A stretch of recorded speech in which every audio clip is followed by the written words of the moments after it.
In today's social media world, whoever makes a video blog calls themselves content developers. Content developer and one who is doing instructional design is not the same.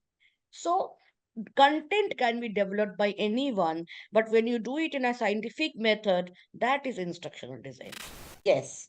So instructional designers can create content for any target audience. But when we are talking of a career, then instructional designers mostly work in in an industry which survives or thrives on content created for adult learners. It always helps if someone does their graduation in English literature or language, but that does not mean that people coming from other streams cannot do it. I have seen people coming from engineering, economics, sociology, from bioscience, from history, okay, from biochemistry. Like I have seen people coming from lot of those different subjects. The very basic thing that is required is that you have to be good in written and spoken English.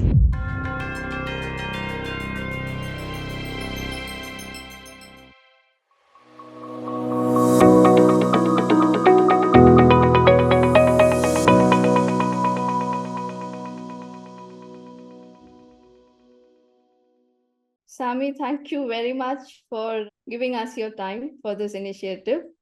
To start off, as I mentioned to you, that we are doing this to help aspiring as well as working professionals so that they can chart out a learning path for themselves. And if they want to come into this career of instructional design, they should be able to get some ideas and insights from this discussion that we are going to have.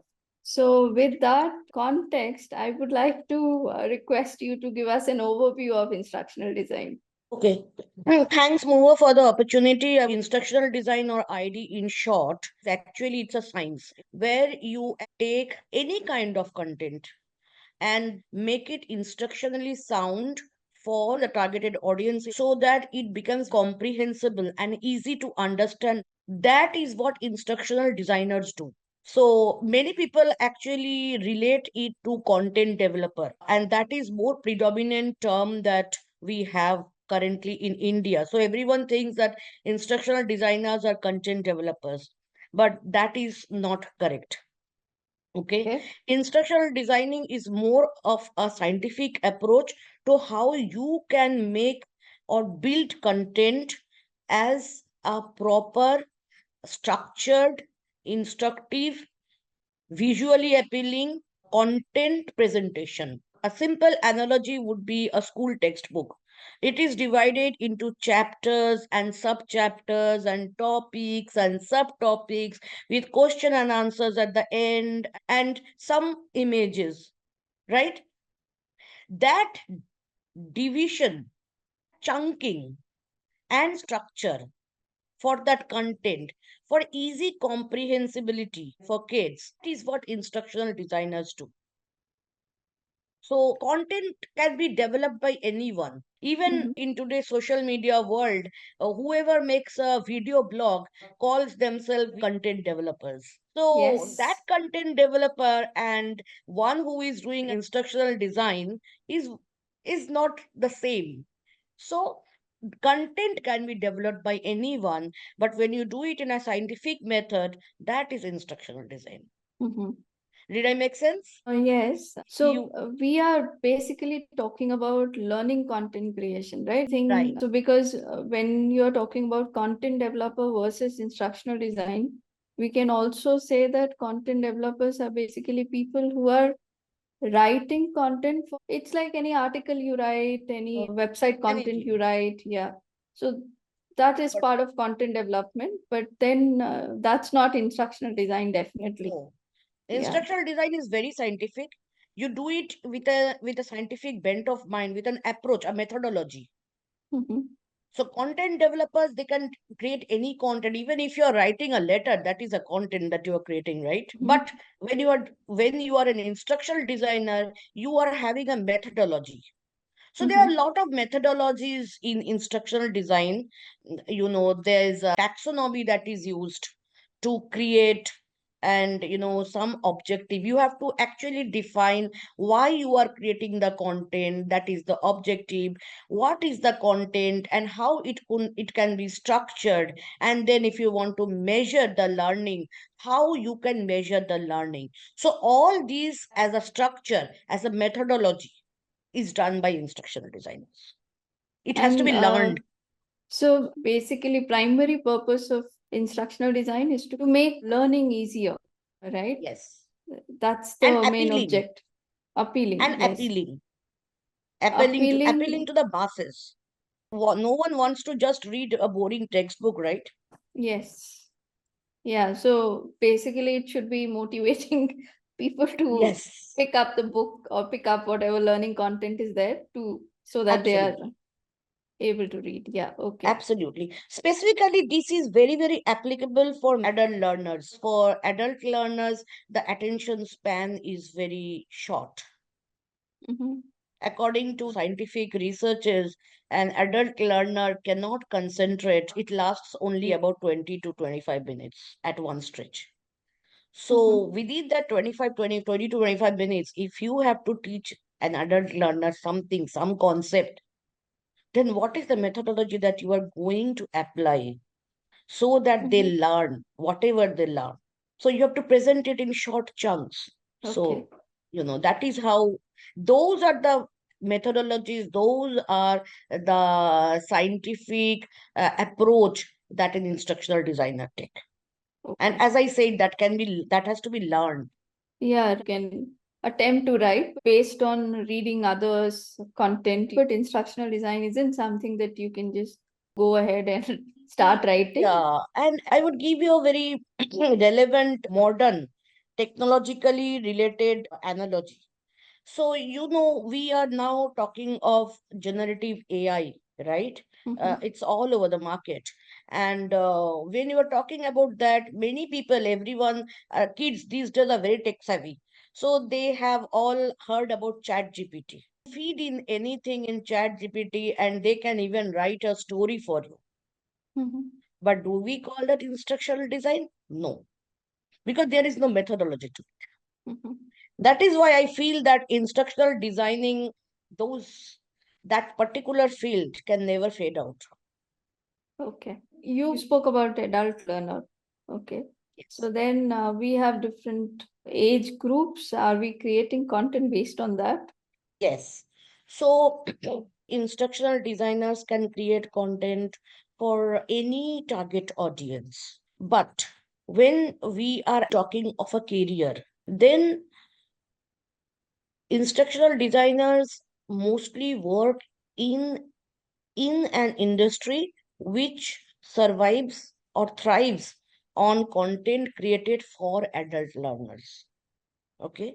So you create instructional designing materials for corporate houses. Those are for adult learners. You create instructional designing materials for K-12. Okay. For 10 plus 2 plus, for kids, young children, say a 4-year kid or a 5-year kid. So for them, if you are creating something, you have to put a lot of thoughts, because their way of understanding things is different. And there also instructional designing methodologies has to be applied. Okay. Nowadays, because of online learning, there are a lot of online classes for the college goers, right? So I think those are also taken into the purview of instructional design nowadays. There is higher ed segment which caters specifically to undergrad and grad master's level courses for universities rather than Yes. corporate learning.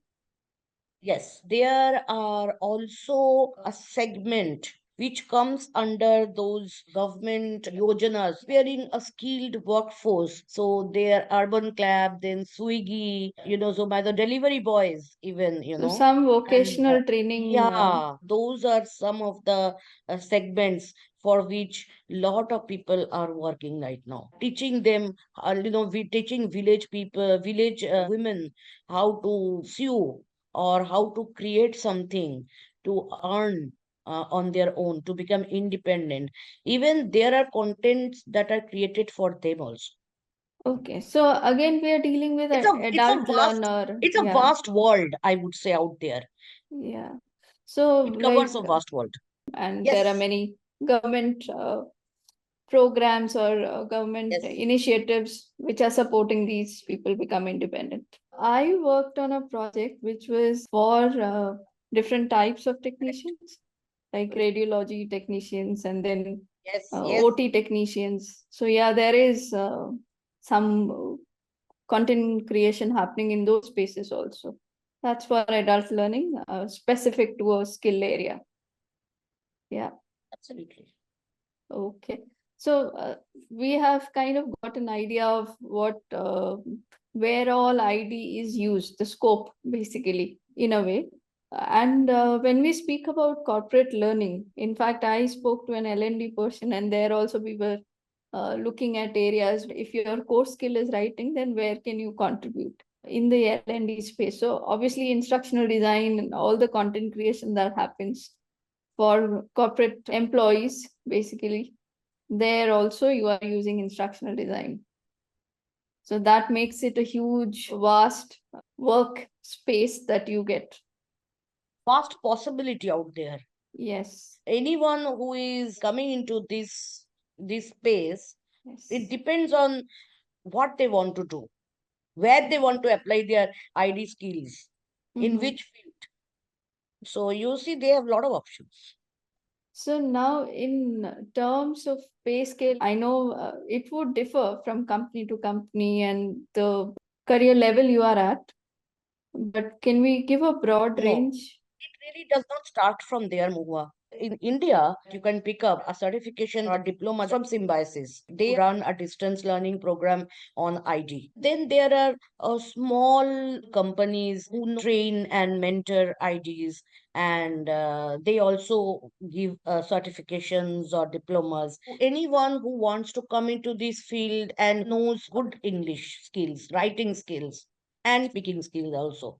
There are several places that they can work. Many companies do core ID, which is like proper instructional designing methodologies, following them and then applying them and then creating courses for corporate world, universities, higher education institutions, and the vocational institutions. People can also come into product companies and be a technical writer. There also ID skills are required. You write about the product, you write the product specifications, you create technical manuals.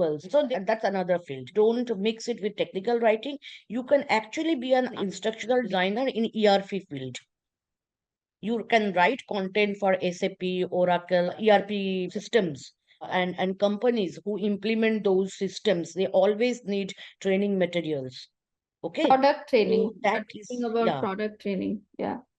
it's not about product training, it's about the system training. Okay, how to use that to do various tasks? Like, let's say if there is a SAP functionality Yes, it's available, it's then it's how a to SAP use it? function and how to do that SAP function, and how best to make the people know about that function, and creating simulated environments for them and all. They are also into the purview of instructional design. Instructional design. Yeah. Okay. So these are the different subcategories of ID. So if one wants to become an ID in any of these fields, they can choose. Now, coming back to your question of pay scale, Moa. Of course, it depends from company to company. A smaller company would always pay less than a multinational or a big four, right? But I think the starting scale is about 4 lakhs CTC. That's annual. Okay, it Mhm. starts from 3 to 4 lakh per annum and then goes up higher.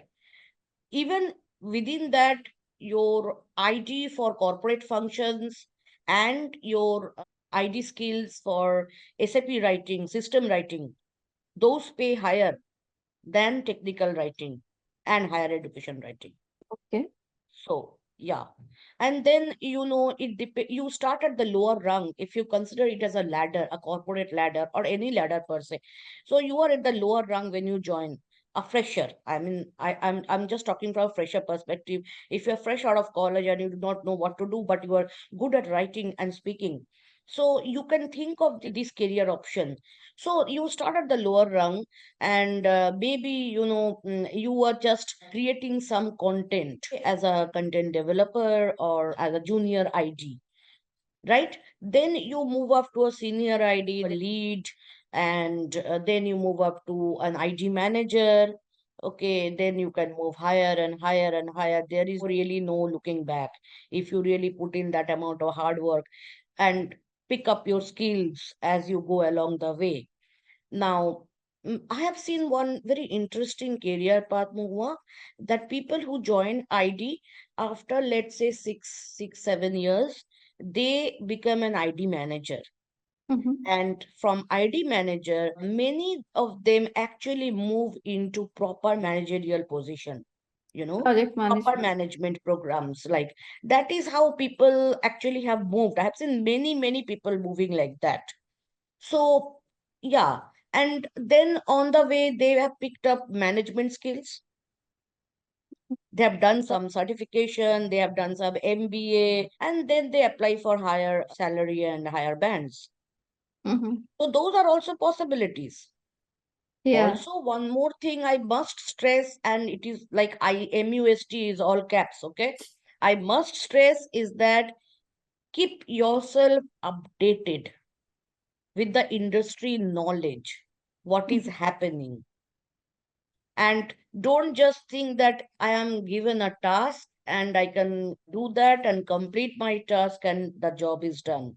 No, you have to constantly keep yourself updated, especially in this fast changing world where ID field or the learning and training and the deployment, development, whatever you say, this LD field is changing constantly at a very fast pace.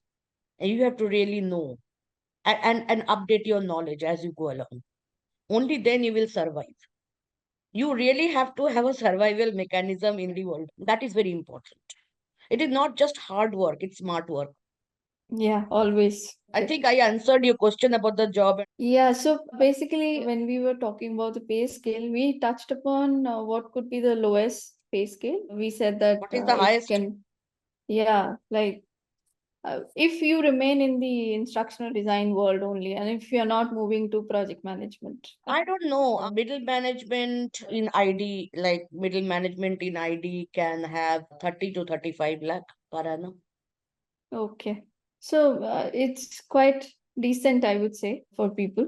Yeah, and Quite if you move handsome higher, you also for. become, it grows. And the standard. And then one very common thing in ID world is that, well, attrition is very high. When we are talking about attrition, you jump from company to company. Like in Mm-hmm. India, it's bursting, it's booming business, right? For many companies are there who needs instructional designers. So, if you stay in a company, learn the tricks, learn the ropes, and then you jump another company, and you get a straight 30% hike. Even if not 30%, you at least get 10%, and you increase your salary. Correct? Yeah, and anyway, I have always seen instructional designers are always required in the market, like Always. always. There's a dearth in the market. Yes, You do not that's get true. now. Now it's very difficult to get a good instructional designer. Don't tell me. It's an hassle. It's a really hassle to get a good instructional designer. Yeah, that's true. Always there's a requirement, and There's a demand. Always. yes, yes. So now, what about the basic skills? If we talk about academic, we kind of covered, but if you formally want to mention Yeah. basic skills required to be an ID. It always helps if someone does their graduation in English literature or Mhm. language. But that does not mean that people coming from other streams cannot do it. I have seen people coming from engineering, economics, sociology, from bioscience, from history, okay, from biochemistry. Like I have seen people coming from lot of those different subjects. The very basic thing that is required is that you have to be good in written and spoken English. That is the first criteria. Second criteria is that you have to think on your feet. Mhm. A laid back attitude in ID world is really not a very conducive thing to have, because so it does not mean that you always become aggressive and fight and elbow and jostle for space. No, I'm not meaning that. That is the last thing I would want from anyone. But you have to be smart in thinking that how best I can apply my knowledge, and how best I can keep myself updated with the trends and technologies that is prevalent in the market. Okay. That is very important. Yeah, I think graduation is the minimum. So after graduation, simultaneously, if you're doing masters, it's fine. And simultaneously, if you can do the ID certification, like if you do the symbiosis one, nothing like that, because at least even they give you the basics, they teach you the basics. Whether you learn something or not, that does not matter. Actually, you have the basic entry requirement, you have a diploma, Mhm. right? So that is always good, because you have one extra thing in your CV where you are qualified for this kind of job. So, symbiosis is one option. Then there are some private players also Yes. who are teaching instructional design. So, Yes, there are that's some another private way of. players. One I know, it is in Noida. I forgot the name of the institution, but I it is doing well I now these days. ID I heard. mentors, I believe. ID mentors. A long time they were IDs in Yes. different companies. They were in a good position with management and all, and then they have left and formed this institution. If you are in this kind of small place, I think they are under MSME schemes, and they do have that liaison with the government to either give some AICT recognized certification or something like that. That is Okay. something which is also good, because at least you have something where which is your base. Mm-hmm. Like when you apply for a job in this field, you know that, well, I have something basic to show them, some basic skills. And what I know is that these small players are also there as a startup in the market, and they get projects, and they teach hands on. I've Okay. heard. Yeah. So, yes, there are many vendors, vendor partners for bigger organizations, and they keep Right, hiring freshers. And right. so that's another way of getting to learn hands-on, on-job kind of a training. Yes. Yeah. See, It may everything not I be tell as you, one structured, more but thing, Noah, then, sorry to yeah, interrupt. One more thing I have to tell everyone who will be listening to this is that no matter how much theoretical knowledge you have, you always learn on the job, that's true. Whatever you learn, the moment you start applying it is when you are actually learning how to right? do things. Yeah. I mean, it applies for me, so I can tell that. Yeah. Okay. So whenever we are creating Oh, any yeah, learning and one more thing I forgot. I'm so sorry. Always keep your CV updated. Make a nice CV. There are a lot of formats available in the market. Please, this is my art that and do some internships. Nowadays, we didn't have those things in our times, but nowadays, do some internships when you are like, having summer vacations or like that. Or there are plenty of online content development jobs. Whatever writing you do, whether you get paid or not, that experience will help you. Put that in your CV. Make a CV which stands out. Today, in Okay. today's world, it is very important. So, Sami, coming back to the skills again, we spoke about academic skills. Graduation is minimum, and it's good to have some other basic level certifications for ID if you can get it. Or otherwise, definitely look for internships or on job trainings with smaller players in the market. So, that will help you when you are ready to apply in bigger companies. So, but as far as attitude is concerned, or See, everybody is not a good fit for instructional design. So Yes, who do you think is a good fit? What makes a person a good fit for instructional design? absolutely. Very relevant question. A person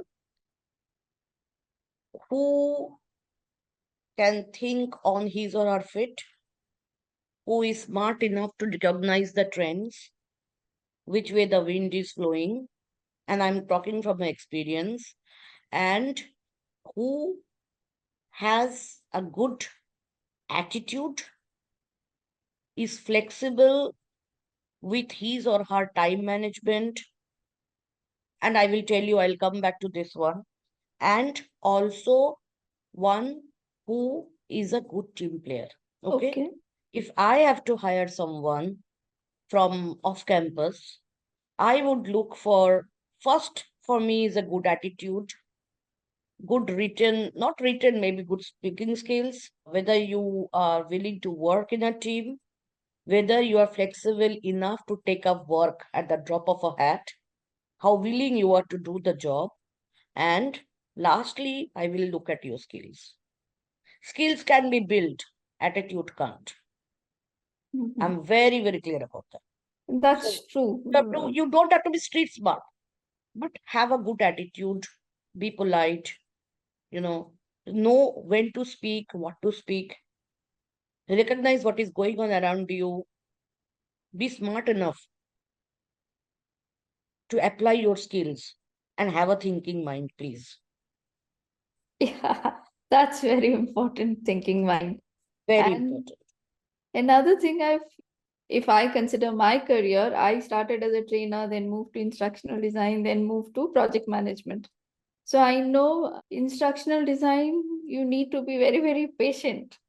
And you have to do a lot of reading, writing, being able to convert that information into whatever you're reading, because you'll be reading so many different subjects, right?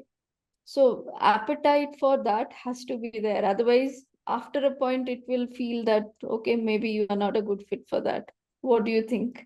Yeah, a good point, Moa. So that is where it comes, na, apply your brain. Okay. Yes. So put on your thinking cap. Now see, you might not be a good reader.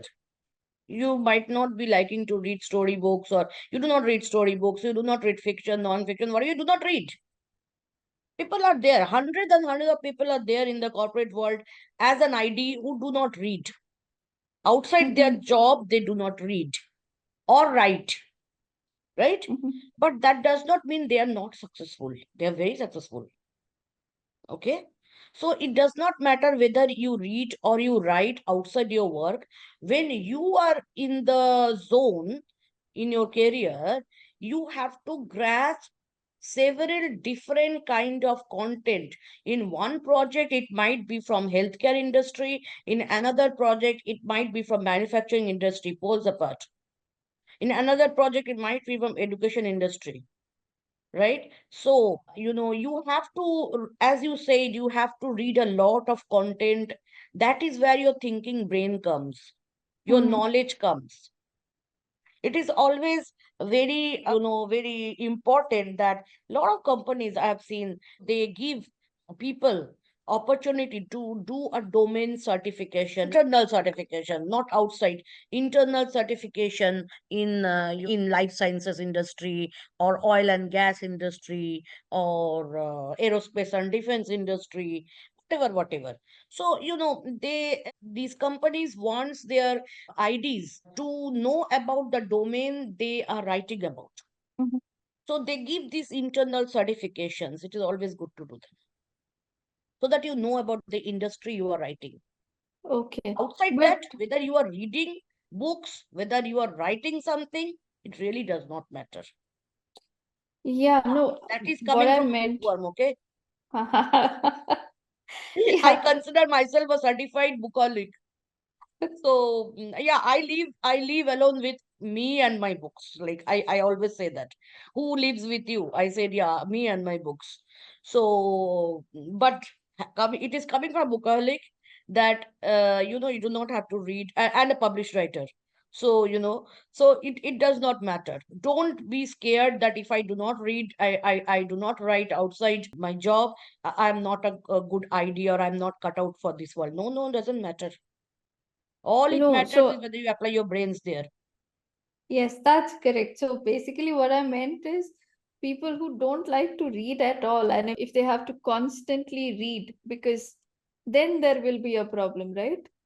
No, See, no. for work, if you are generally a reader, need not be that outside of work you are reading a lot, but for work also, if you don't want to spend so much time reading, and it's a lot of assimilation, as you said, you have to put on your thinking cap, right? A lot of assimilation of Yeah, information and knowledge, and then structuring it in a way so that it becomes easier for others to learn.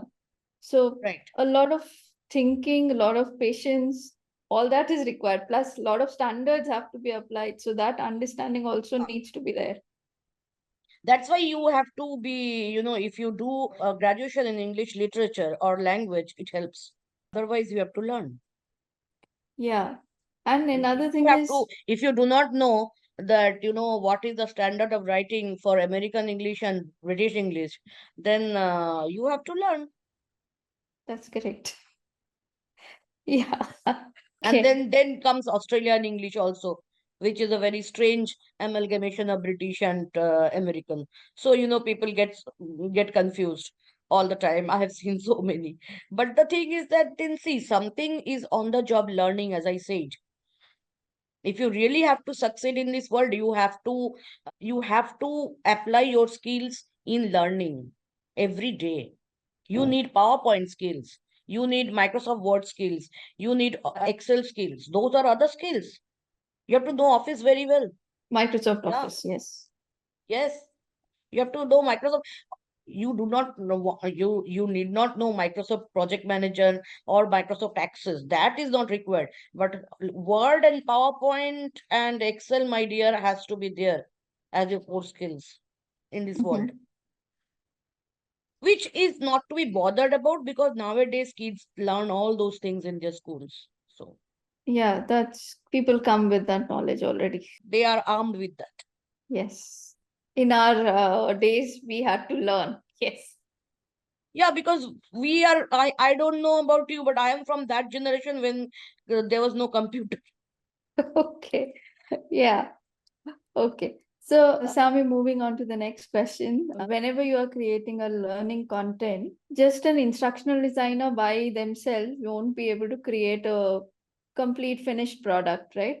So, you obviously work with different functional groups to be able to create the final learning content, which can be delivered to learners. So, what are these different functional groups, and what is the role of an ID when you are interacting with these different functional groups? Yeah, that's a great question, Moa. Yes, that's why I said that you have to be a team player and have a good attitude. I'm tying it back to those words. Okay, so as an ID, when you are creating a content, as I said, you have to structure the content, make it visually appealing, and when you are creating it for online, then you have to probably work in order to convert that into an online format, right? So ID's job does not end by just creating the content, which means writing the content. It also has interrelated relationships with other functions within an organization. Like, if you are creating an online content, then you have to interact with the visual designers. Mhm. They are the ones who will actually make your content appealing. Now, Visually who are appealing. the owner of that content? So if you have written a piece and you know that what image or what animation or how to best represent that particular piece of content in a very engaging manner, So you have to interact with the visual designers or graphic designers. However, if you are creating a very high level content which has lot of animations and stories and all those stuff, you have to constantly interact with the visual designers and the integrators and the technical people who will be converting those into an online version. So different kind of teams you have to deal with.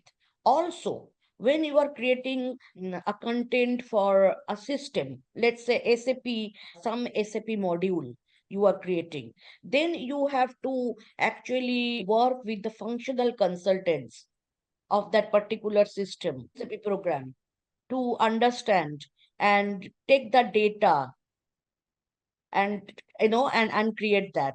So you have to constantly interact within teams.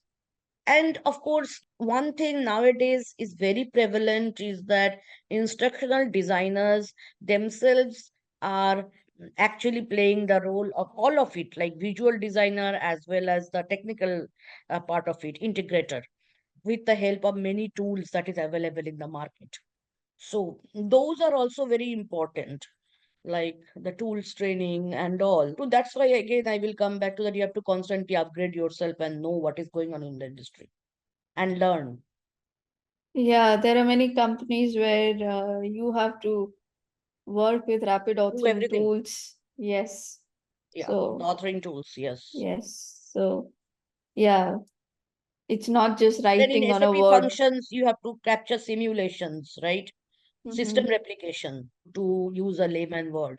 So because you have to teach the person, the learners, the system, how it works. So you have to create a system simulation or a system replication. So that also, you have to use a tool to create the replica of the system and the process. Again, you have to learn some tools. Yeah. Okay. So there are tools. I already mentioned rapid authoring tools. You mentioned there are these simulation tools like Camtasia is there. So basically, screen recorders through which you can record the different things that are happening on Yeah, screen. Yeah. Okay. So now, if we have to think about different career paths that are possible, you already mentioned you can become an ID manager and ID lead, starting from a junior ID to ID lead, ID manager, and all that. And yeah, you can go up to capability head.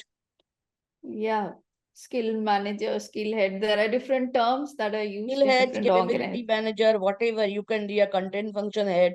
You can be like different. The designations or the nomenclature depends upon the companies. It is the role which counts, not your designation. Yeah, because different companies will have different Yeah, different kind of names. designations. Yeah. A manager in one company will be AVP in another company. No, Yes. it really doesn't matter. Yeah, and that also depends on the size of the organization, right? If you are Yeah, working in a it is the mid-sized size. company, Yeah, yeah. yeah, it is a size, and then when they have created those hierarchies, how they have defined the bands and all. Those are very like people. As you grow in the career, you will have more knowledge of that part of the corporate hierarchy. Hmm.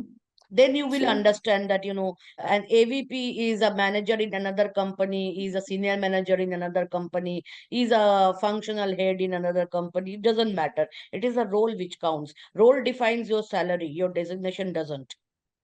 that's true. Yeah. It's basically the kind of contribution you're making to the organization Yes. and based on which your salary is determined. Yeah. Yeah, and one more thing, Moa, I think I should add as, how should I say, P.S postscript. Don't come into the ID world if you do not want to be flexible with your timing and do not want to work hard. Okay. And why I say it is because it is not a 9 to 5 job. In IT world, it is not a 9 to 5 job. Then go and work in a government organization. Okay. So in ID world, and it is not also like a product company where you clock in at 8 and then 5 you leave. No, it is also not a product company. In any of the ID domain where you are working, it is not a 9 to 5 job. There are peaks, there are troughs, and it goes like this, like a wave. And sometimes you will have a lot of free time. Sometimes it is like you will not even have time to have your lunch. And your day might end at 3 in the afternoon, and some days your day might actually end 3 in the morning. Okay, prepared mentally to Yeah. adjust and adapt to that kind of environment. And one more thing here, because you brought it up, so you work with different time zones, clients in different time zones, your team can be in different time zones. So Correct. you have to adapt to all those. Yes, adaptability Yes. is the name of the game. Yes. And another thing is, see, again, the kind of organization you're working for. So if you are working for a company which is a service provider to like an e-learning company, if I talk about, Yeah. so there you are serving clients, you are creating content for them. So you have strict deadlines to be met. Otherwise, there are penalties at times. So then, there is a pressure cooker situation at times. And Oh yeah. you will have to work based on whatever deadlines have been set. So that's a Deadlines are requirement. sacrosanct. Yes. And then there are other companies where probably you're working for internal consumption, content for internal consumption. It may be a little lighter there. Even they have deadlines. So that is what I said. Now you have your high points and your low points, Mm-hmm. right? So once you are flooded with work and you do not even have time to breathe, and other times you can just chill. So it is like that. You have Yeah, to adjust and adapt to this environment. But there yeah, are a lot of benefits also. definitely. Okay. So now the next question is about if we are looking at transitioning, like are there any career paths from where it's easier to transition to ID? See, the easiest transition that you can have is from education sector to this sector. Mhm. Because for education sector you already have very focused and structured mind. You know your lesson plans, and you know how to teach, and you have seen the books, and already you are doing content chunking, knowing or unknowingly, because I would teach this much at this point, this much at this point, and then you divide them into topics and subtopics, as I said. So the easiest way to transition is from the education field. Any teacher can become an IT, provided they have the right kind of mentality. Okay. Other than that, if you are working as a web content writer, you can transition into ID. If you are working in marketing and communication, for instance, you're creating the communication flyers, ads, you can transition from there. Then, any researcher, you are a research associate or something like that, you can transition to ID. Then if you are a marketing analysts, you can transition to ID. So it really depends upon your interest. So, Sammy, when you said that teacher is kind of already doing a lot of things that an ID will do, right? Yeah. Chunking content and structuring Yes, yes. content and all that. So, how would you differentiate between a teacher versus an instructional designer? See, the job profile, if you think about it, in ID world, there is a targeted audience, right? For whom you are creating content. Okay. Unless you are a trainer or into training deployment, you do not meet your targeted audience face to face. You are Mhm. at the back end, right? And as a teacher, the same analogy, if they are the IDs, they can see their targeted audience. So as an ID, you know what to teach, how to make it appealing. As a teacher, you know who you are teaching, what to teach, how to make particular subject appealing in class. You see Mhm. the analogy, it is easier. I understand that for an idea, for a teacher to become an instructional designer versus other like a web content writer to ID, for a teacher, it will always be easy because they're already doing part of it. themselves. But can you still Yeah. say that, like, an teacher can straight away become an ID, or do No, they no, no. also need to go through some training? No, no, they have to go through a training. See, I will tell you one thing. Academic world and corporate world are completely different. Mhm. They are like chalk and cheese. They are completely different worlds. So a teacher coming from an academic world, adjusting into corporate world, it is difficult because the mindset is different. One more thing is that teachers have a 9 to 5 job. In corporate world, you do not have 9 to 5 job. It's not 9 to 5 job, right? So Mhm. it is all in the mindset how you adjust. Lot of adjusting is required for teachers. And yeah, training, if they want to pick up ID training, I I will give you an example. Actually, there was one teacher, one of my students actually, and she is now a principal of a school. But when she was just a teacher, so she was thinking of changing her career, and I suggested that you take this certification from Symbiosis. She did it. She passed with flying colors, but she never could make the switch mindset. She Okay. realized that she's not cut out So for the corporate world. minds, uh so mindset is one thing, but as far as skilling is concerned, Yeah, yeah. See, skilling, of course. The thing is, see, you teachers, they also have to know Word, Microsoft Word and PowerPoint and Excel. Okay. But nowadays, I think it is very easy because all the teachers are working like that in school. In Mhm. our days, I think that those were not, even computers were not there in school, probably. But these days, teachers are doing all those things. They're creating PowerPoints, they are teaching through that. They have a smart classroom and all those things they're already armed with. So it is easier. Only thing is that they have to adapt to the mindset, and on the job, they will have to learn some tools and Mhm. techniques. Okay. And maybe because they already know some bit of, what do I say? It's Yes. like you are creating, delivering content directly to an audience.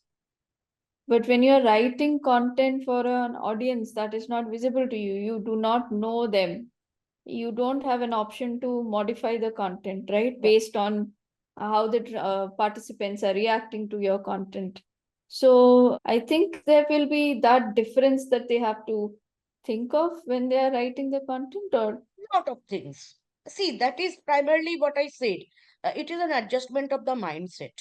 Mhm. You have to really adapt your mindset to it. I have seen teachers fail in corporate world, and I've also seen teachers succeed in corporate world. I've seen both. And the primary reason is that they could not adjust themselves. One 9 to 5 job versus the long hours. Second, there's a lot of corporate processes that you have to follow. Mhm. Schools do not follow those processes. So, and technologically also, you have to be very adept. So that is how, I have seen them fail, I have seen them succeed. It is all in the mindset, is all how you apply your brains at the end of it. So Sammy, Yeah. what are the pros and cons of being an ID? Ah, yeah, that is a very relevant question. So when people take this decision, becoming an ID, they would have an informative decision whether to, step into this world or not. Yeah, so I will begin with the challenges first, and then I will go into the good part so that they know, okay, it's not just challenges, there are good things also. So the challenges are that it is a very highly competitive world. Okay, every corporate domain is for that. You go into sales, you go into marketing, you go into any other field, engineering, whatever. Every field is competitive in corporate world.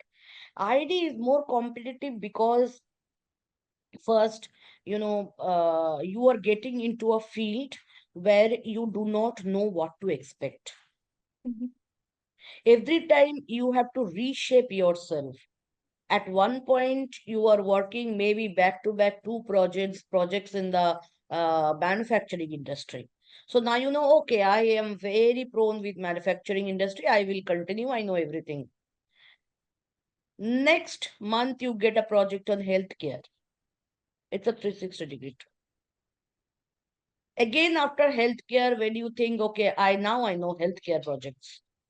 Then again, you come back to maybe oil and gas or energy.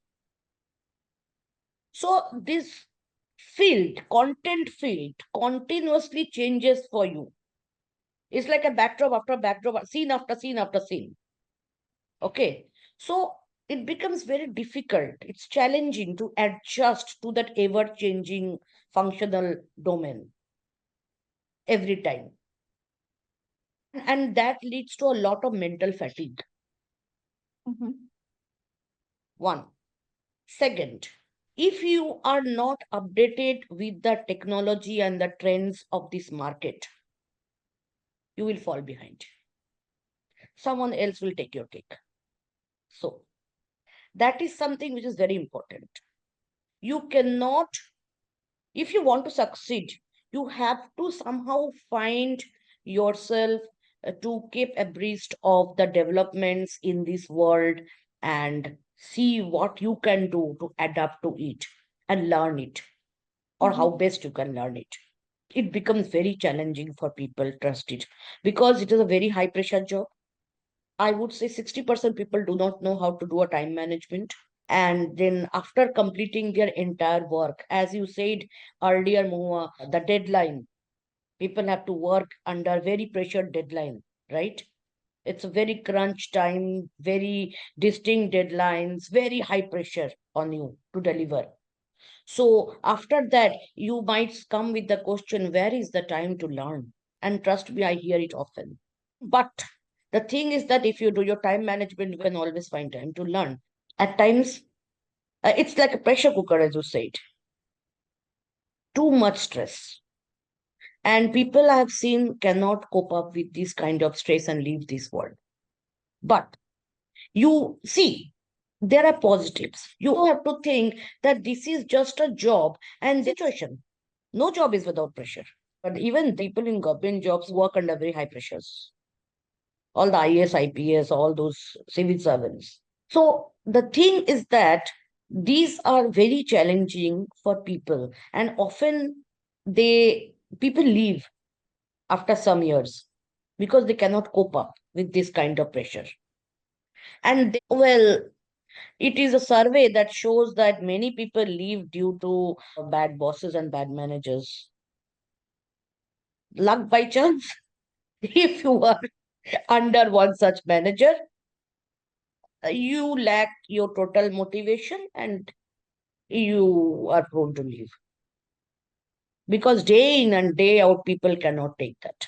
Another very realistic challenge is the corporate politics. People have good work ethics, Mua, and there is also this bad work ethics. So these are all the challenges. One more challenge I have to bring out. Though about 70 to 80% of IDs are women, or maybe 60% or 65, 70% are women. But it is still a fact that women faces lot of challenges as far as the work environment is concerned rather than men. Though every company works about diversity, inclusion, they do follow it. I wouldn't say they don't follow it, they do follow it. But it is tough for women. Why? Because there are many married women out there who balances their life, their kids, their family, and then also work in this tough world with a deadline. So there are a lot of segregations. Now that I've dealt with the cons, let's go back to the positive things, okay, guys, so that you are inspired to join this industry. We need more IDs, okay. So yeah, first thing is that the salary package is very good, and if you make a jump, you get a 30% hike, and your starting salary is 4 lakh, 5 lakh per annum if you can negotiate well, and that I think as a fresher is lot. While in other jobs, you can barely get 1 lakh or 2 lakh per annum, starting as a fresher. But here in this industry, you get straight 4 to 5 lakhs per annum earning salary. So that is one thing. Then, of course, the brand itself matters a lot. It makes your resume. You get a lot of learning opportunities about technology, trends, about different things in ID world, and and make yourself richer, enhance your knowledge for free. Sometimes you get those opportunities to do, MBAs from premier organizations, company paid. Yeah, there are selection criteria and all, but it is there. It is there. Company paid. And the best thing is that if you are really skilled, if you can prove yourself to a valuable employee, you get to see the world. You are sent on site. There you have the opportunity to know the culture, have the exposure of different countries, and other colleagues and the client. And then, of course, as a perks, with your per diem, you can travel the world. You can see the place. Free? Yeah. Of course, after a certain level, you get a business class, but doesn't matter. The airline tickets are free. And different companies have a lot of vibrant culture. There is always something or other going on. There are a lot of extracurricular activities. There are a lot of off-sites happening. You go somewhere, you spend as a team games, and all those stuff happens. And Friday nights, team games, all those fun activities happen. And freshers enjoy that kind of environment. Then you find offices and good high-tech laptops. Huh? For freshers, what more do you want? So That's great. yeah, those pros are always very good. With this, we conclude part 1 of episode 10. I sincerely hope you found today's conversation both interesting and informative. Your thoughts and comments are invaluable to us. If you have any questions or seek further insights, please don't hesitate to drop us a message. Your engagement guides our content direction. Thank you for being an essential part of our community. If you enjoyed today's episode, please hit the like button and share it with friends, colleagues, or anyone who might benefit from our discussion. Also, consider subscribing to our channel to receive notifications of upcoming episodes as soon as they are released. Stay tuned for part 2 of this episode on instructional design. Thank you once again for tuning in. Have a wonderful day ahead.